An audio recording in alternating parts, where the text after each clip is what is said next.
कि हुआ क्या है, फिर आप सुनने वाले खुद अपना फैसला कर लें कि किसका क्या रोल है। ठीक, और जो मैं बयान करूँगा, मैं हल्फन ये कहता हूँ कि ये to the best of my knowledge, जितना मुझे पता है या मैंने पता किया और चेक किया। अब कुछ चीज़ें शायद अभी भी छुपी हुई हैं, हमें नहीं पता, पर जो बात समझ आ रही है मुझे वो मैं आपको बता देता हूँ। देखिए, मलिक साहब को ECL पे डाला गया 2018 में। मलिक साहब को और उनके हमराह 172 लोगों को इमरान खान की गवर्नमेंट ने 6 माह के बाद, जैसे ही वो पावर में आए, 6 माह के बाद उन्होंने मलिक साहब और आसिफ जरदारी और बहुत से लोग 172 इन टोटल, उनको 172 लोगों को ECL पे डाल दिया। अच्छा, अगर ऐसी सूरत हाल थी तो वजह क्या थी? हाँ। क्यों डाला? उस वक्त इल्ज़ाम ये था कि आसिफ जरदारी के साथ मिलके मलिक साहब ने और लोग जो भी थे, ओमनी ग्रुप, जाली अकाउंट, हाँ, वो सारा जो था उसके अंदर ये लेन देन हो रही थी कराची के अंदर जायदादों के ऊपर, ज़मीन के मामलात। और इमरान खान साहब उस वक्त दंदना रहे थे आसिफ जरदारी के खिलाफ, नवाज शरीफ के खिलाफ, ये सब के खिलाफ। और मलिक साहब की और इमरान खान की कोई दोस्ती नहीं थी। मलिक साहब की दोस्ती उस वक्त जो इल्ज़ाम लगता था वो आसिफ जरदारी के साथ थी, क्योंकि वहाँ मिल के सब कुछ किया, जो लेन देन हुई सब कुछ हुआ। ठीक, अब वो केसेस तो कहीं नहीं गए, तो चलते रहे, कुछ हुआ नहीं, उसका कोई प्रूफ नहीं मिला, ये नहीं हुआ, वो नहीं हुआ। खान साहब ने इनको सबको ECL पे डाल दिया। अच्छा, मगर अगले साल कोई ऐसी डेवलपमेंट हुई जिसका हमें पूरे डिटेल नहीं पता। अच्छा। कि खान साहब की हुकूमत ने ये फैसला किया कि क्राइम एजेंसी को लिखा जाए, अच्छा, नेशनल क्राइम एजेंसी को खत लिखा जाए, बरतानिया, जिसमें ये इल्ज़ाम लगाया जाए कि हसन नवाज के मियाँ साहब के एक साहिबजादे जिन्होंने एक प्रॉपर्टी बेची है मलिक रियाज को, ये पता किया जाए कि ये मियाँ साहब के साहिबजादे के पास पैसे कहाँ से आए इतने सारे, जिससे ये प्रॉपर्टी पहले खरीदी गई थी, फिर ये बेची गई। ठीक, उनकी इंक्वायरी की जाए। ये पहला खत गया अगेंस्ट नवाज शरीफ फैमिली, हसन नवाज। हाँ, हसन नवाज ने ये प्रॉपर्टी खरीदी थी, वन हाइट पार्क, वो उन्होंने कुछ अरसे के बाद मलिक साहब को बेच दी। जी, डबल पैसों में। हाँ। अब सवाल ये खड़ा हुआ इमरान खान के लिए कि मलिक साहब ने डबल पैसों पे क्यों खरीदी, और हसन नवाज ने जो पहले खरीदी थी वो कहाँ से पैसे आए? मलिक रियाज के साहबजादे ने खरीदी थी ना। हाँ, वही सेम डिफरेंस, अली रियाज के नाम पे थी। जी। अच्छा, तो केस तो खान साहब ने बनाया नवाज शरीफ के ऊपर, जैसे पहले उन्होंने मलिक रियाज और आसिफ जरदारी के ऊपर बनाया था। जी। जब वहाँ वो केस चलना, तो हुआ ये कि उन्होंने नेशनल क्राइम एजेंसी ने कहा अच्छा देख लेते हैं ये। अच्छा। उन्होंने देखा, उन्होंने कहा नहीं, जिन्होंने प्रॉपर्टी खरीदी थी, वो तो लगता है उनके पास पैसे, और वो जायज़ पैसे थे। अच्छा, तो उनके खिलाफ तो केस नहीं बना। अच्छा, मगर उन्होंने फिर ये सोचा कि अच्छा, ये तो जिसने खरीदी है वो देखो, पूछो ना पैसे कितने आए, वो ढेर सारे पैसे थे, वो 40 मिलियन पाउंड्स। तो जब उन्होंने इंक्वायरी शुरू की खुद, तो पता ये चला कि वहाँ भी कुछ शायद गड़बड़ हो सकती है कोई। उन्होंने मलिक साहब को पूछा कि आपके पास पैसे कहाँ से आए। ठीक, मलिक साहब ने जवाब दिया जो कि उनको एक्सेप्ट नहीं हुआ। अच्छा, उन्होंने कहा इसको तो और इंक्वायरी करेंगे हम। और अगली स्टेज पे उन्होंने कहा जो जितने पैसे आपके पास मुख्तलिफ अकाउंट्स में यहाँ पड़े हुए हैं लंदन में और UK में, वो उसको हम फ्रीज कर देते हैं। अच्छा। तो वो कोई 190 पाउंड के करीब, 140 और कुछ और इस किस्म की चीज़ थी, तो 190 पाउंड के करीब लगभग उन्होंने 4-5 अकाउंट्स बंद कर दिए, फ्रीज कर दिए। ओके, ठीक, मलिक साहब ने केस लड़ा और वो केस चल रहा था। मलिक साहब का ये कहना था कि ये मेरे जायज़ पैसे हैं, ये मनी लॉन्ड्रिंग प्रोसीड्स नहीं है। NCA कहती थी कि हमारा ख्याल है ये मनी लॉन्ड्रिंग प्रोसीड्स हैं, आप प्रूव करें ये पैसे मनी ट्रेल दें। अब ये केस चल रहा था। ठीक, इन बिटवीन क्या हुआ?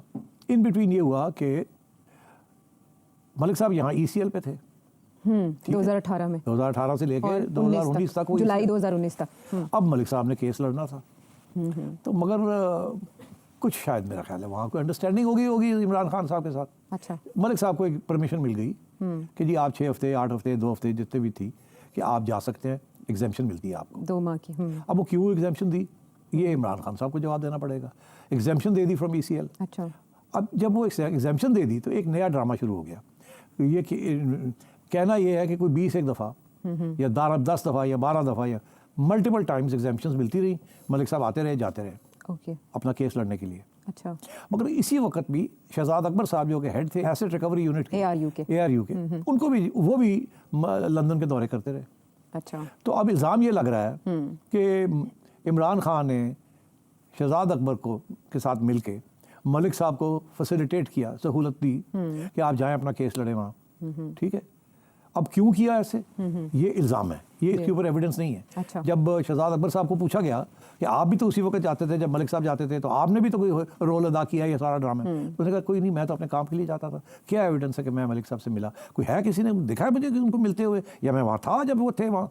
तो उन्होंने तो आगे से रिजेक्ट कर दिया। तो अब ये एक इल्ज़ाम है, मगर ये इल्ज़ाम गहरा बनता गया कि इवेंचुअली क्या हुआ कि एक सेटलमेंट हुई यूके में क्राइम एजेंसी के साथ। उस सेटलमेंट में ये फैसला हुआ कि केस जो चल रहा है उसको ख़त्म किया जाए। अच्छा, उसकी कंक्लूड नहीं होगा, वो विड्रॉ हो जाएगा। एनसीए विड्रॉ कर लेगी केस मलिक साहब के खिलाफ। अच्छा, और ये जो पैसा है ये मलिक साहब पाकिस्तान भेज देंगे, मलिक साहब पाकिस्तान भेज देंगे। ये मलिक किसने साहब ने करा? कहा मैं ये तस्लीम नहीं करता कि ये मनी लॉन्ड्रिंग है। अच्छा, अलबत्ता मैं पाकिस्तान भेजने के लिए तैयार हूँ, अगर मेरा वहाँ कोई मैंने पैसे देने हैं उसको एडजस्ट कर ले। और इल्ज़ाम ये है कि शहजाद अकबर साहब ने वहाँ एनसीए को कन्विंस किया कि ये पैसा पाकिस्तान का ही है, पाकिस्तान ही जाने दें वापस इसको और केस ख़त्म करें। ओके, ठीक। गवर्नमेंट रिप्रेजेंटेटिव के तो पाकिस्तान की अब ये गवर्नमेंट तो को देखो ये represent- इल्ज़ाम है, अच्छा, ये अभी एविडेंस कहाँ है इसकी? हाँ वो खुद भी मैं कहते अभी हैं बताता हूँ ना आपको कि कहाँ कैसे प्रूव करेंगे इस बात जी। का। इल्ज़ाम है। अब ये इल्ज़ाम कैसे प्रूव होगा? ये प्रूव होगा कि जो सेटलमेंट हुई है उसके अंदर कोई जिक्र है शहजाद अकबर साहब का या एसीयू का या गवर्नमेंट ऑफ पाकिस्तान का। वो जो सेटलमेंट डीड है वो किसी ने देखी नहीं है, वो सवाए शहजाद अकबर साहब के और एनसीए पे नेशनल क्राइम एजेंसी किसी के पास नहीं है। अच्छा, और इमरान खान ने जो अपनी कैबिनेट से परमिशन ली जी, वो वो इसलिए ली कि वो जो सेटलमेंट है हाँ, जिसके तहत ये पैसा सुप्रीम कोर्ट के अकाउंट में जा रहा है जी, और पाकिस्तान गवर्नमेंट के फेडरल अकाउंट में नहीं जा रहा, फर्क अकाउंट से। जी, जी, सुप्रीम कोर्ट में State जाएगा तो जो पैसे देने हैं वो वापस हो गए, जो गवर्नमेंट के पास जाएगा वो पैसे वैसे के वैसे रहेंगे, वो देने पड़ जाएंगे और ये जब्त हो गए। दो बातें निकली इससे कि ये पैसे जब्त नहीं हो रहे, ये मनी लॉन्ड्रिंग प्रोसीड्स नहीं थी, ये अपनी डेट पे कर रहे थे मलिक साहब। बैंक। जी, तो ये पाकिस्तान की हुकूमत ने ये मौक़िफ़ लिया हुआ है और उनके वकीलों ने भी इमरान खान की ये मौक़िफ़ लिया हुआ है कि हमने कोई गलत बयानी नहीं की, ये पैसे कभी मिलने ही नहीं थे, हमने ये रास्ता खोल दिया कि आप आ जाएं और ये पैसे इस अकाउंट में आ जाएं। मलिक साहब के ऊपर कोई केस नहीं है क्योंकि मनी लॉन्ड्रिंग तो प्रूव नहीं हुई, केस विड्रॉ हो गया एनसीए का। अब ये जो भी हो रहा है इमरान खान के ऊपर, मलिक साहब के ऊपर कोई केस नहीं है। उसकी वजह यह है कि मलिक साहब ने क्या गलती की, उन्होंने वो पैसे थे या तो होता ना आप ये प्रूव करते कि मनी लॉन्ड्रिंग हुई है, वो तो प्रूव नहीं हुई, वो केस ही नहीं चला वहाँ। अगर मलिक साहब ने कोई पैसे दे दिए सुप्रीम कोर्ट के अकाउंट में आए हैं जी, तो ये तो आप पूछिए हुकूमत ऑफ पाकिस्तान से कि उन्होंने क्यों फैसिलिटेट किया कि इस अकाउंट में भेज दें, तो उनसे पूछिए। और इमरान खान के ऊपर केस ही है कि ये पैसा हुकूमत पाकिस्तान को मिलना चाहिए ठीक था, है। सुप्रीम कोर्ट के उस अकाउंट में नहीं जाना चाहिए था जहां मलिक साहब ने पैसे देने थे। पेनल्टी उन्हें भरनी थी। तो this is the 460 case. Malik साहब के खिलाफ कोई केस नहीं बनता। मलिक साहब को तो उन्होंने- फेवर दी गई ना। मलिक साहब ने तो पैसे जो भी थे जी, वो इधर से दे दिए, ये उधर से दे दिए, उन्होंने दे दिए। वो तो आपने कहा ना कि आयशा को दे दो, सेठी को ना दो। मलिक साहब ने आगे से कहा होगा कि एज लॉन्ग एज आप मेरे पे इल्ज़ाम नहीं लगाते कि ये मनी लॉन्ड्रिंग है, कि मेरे पैसे मैं आयशा को दे दूं या सेठी को दे दूं, आप कहते हैं आयशा को दे दूं, मैं दे देता हूँ। और उधर से एनसीए ने कहा ठीक है दे दे आयशा को। ठीक है, अब बात यह है कि एक्चुअली उसके अंदर गवर्नमेंट ऑफ पाकिस्तान का रोल क्या था? क्या था? अगर ये प्रूव हो जाता है कि गवर्नमेंट ऑफ पाकिस्तान ने फॉल्स बयाना करके वहाँ कहा कि ये पैसे उधर दे दें, मलिक से कहें कि उधर दे दे और इधर ना दे, तो इसका मतलब है फिर आपने मलिक साहब का फायदा करवाया है। जी, जी, अगर मलिक साहब फाइन देते हैं हाँ। या मनी लॉन्ड्रिंग प्रोसीड्स देते हैं तो फिर मलिक साहब का नुकसान हो जाता है कि वो 460 अरब रुपए जो देने हैं सुप्रीम सिंध कोर्ट गवर्नमेंट के को। सुप्रीम कोर्ट वाले, वो तो रहेंगे अपनी जगह पे, जी, तो मलिक साहब का नुकसान हो जाता है। हाँ। मगर अगर ये इस अकाउंट में आ जाते हैं तो मलिक साहब का फायदा हो जाता है। जी। मगर ये मलिक साहब तो नहीं कह रहे ना, ये तो एक एग्रीमेंट हुई है हाँ। बिटवीन एनसीए एंड मलिक साहब, जी, जी, तो जिसके अंदर ये इल्ज़ाम नहीं लगा कि ये जाली पैसे थे या ये मनी लॉन्ड्रिंग के money पैसे laundering थे। वो तो इल्ज़ाम ही खत्म हो गया ना। तो मैं ये समझता हूँ कि यहाँ प्रूव करना पड़ेगा कि इमरान खान की हुकूमत ने और उसकी कैबिनेट ने और शहजाद अकबर साहब ने ये फैसिलिटेट किया है। अब गवर्नमेंट मानती है, गवर्नमेंट मानती है ये जो कैबिनेट के अंदर जो डिस्कशन हुई उस वक्त खान साहब में, गवर्नमेंट मानती है कि हमने फैसिलिटेट किया है, मगर वो ये कहते हैं कि हमने ये सिर्फ फैसिलिटेट किया है कि ये जो एग्रीमेंट है ये कॉन्फिडेंशियल रहेगी, ठीक है, खुफिया ये नहीं मामला, किया कि इधर दे सरगर्म दें उधर दे दें। अच्छा, जो काउंटर इल्ज़ाम है जो हुकूमत पाकिस्तान का, आज की हुकूमत पाकिस्तान का इल्ज़ाम है वो ये है कि आपने ये करवाया है ताकि ये पैसे इधर जाएं, उधर ना जाएं, और उसके एवज जमीन ली है।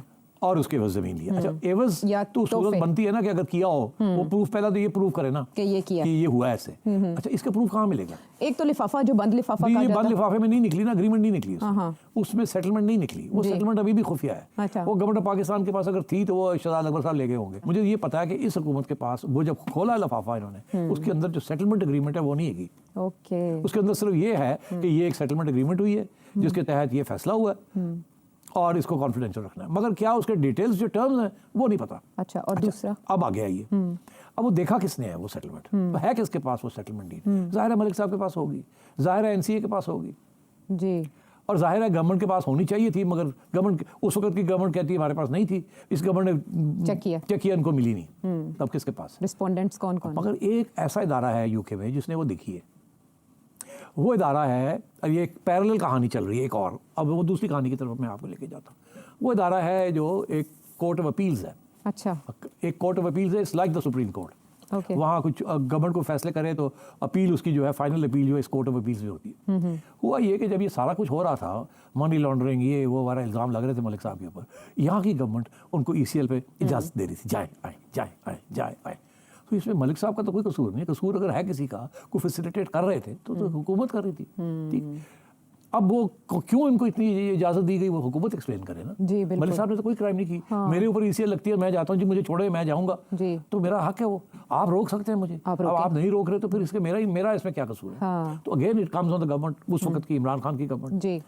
अब आइए आगे, मलिक साहब का जो वीज़ा था और उनकी अहलिया का जो वीज़ा था और उनके बेटे का जो वीज़ा था तो यूके, वो उन्होंने कैंसिल कर दिया ब्रिटिश गवर्नमेंट ने।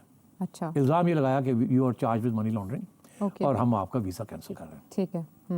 ठीक, मलिक साहब ने अपील की, अपील मुस्तरद हो गई, उन्होंने फिर अपील की, कैसी अपील, वो भी मुस्तरद हो गई, फिर फाइनली केस चला गया कोर्ट ऑफ अपील्स में, अच्छा, जो सबसे हाई फाइनल कोर्ट। हाँ, कोर्ट ऑफ अपील की जो जजमेंट है वो पढ़ी जा सकती है, अच्छा, क्योंकि वो पब्लिक नॉलेज है, उसमें जिक्र है, ओके, और जो लोग चाहें वो जाके उसको देख सकते हैं। उसमें ये जिक्र है इस चीज़ का कि जो सेटलमेंट एग्रीमेंट है उसके अंदर लिखा हुआ है कि ये सुप्रीम कोर्ट के अकाउंट में पैसे जाएंगे।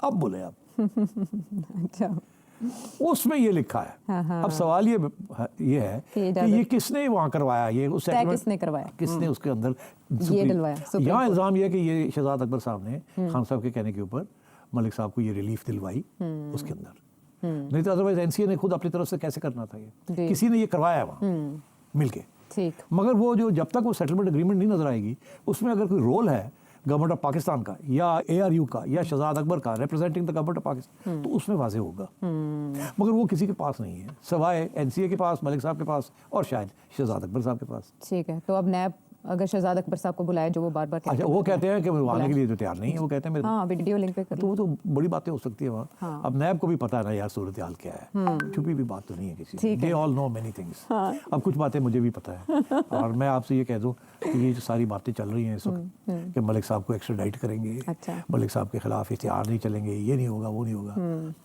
ये सब ड्रामा है। अच्छा, आई वॉश है, यार कुछ भी नहीं होना। अच्छा, मलिक साहब की और गवर्नमेंट की ठीक ठाक तल्लुकात हैं, बहुत सी बातें छुपी हुई हैं जो रहने दें, छुपी रहने दें, मगर ये पब्लिक कंजम्पशन के लिए और खान साहब के ऊपर प्रेशर डालने के लिए है सब कुछ। और मलिक साहब ने ये जो बयान दिया है कि मैं प्रेशर में नहीं आऊँगा, वो बेसिकली इसको टैकल कर रहे हैं। चलिए, ठीक है, अब चिड़िया से इससे ज़्यादा बात ना पूछिए आप, ठीक है, हम उड़ती चिड़िया के अब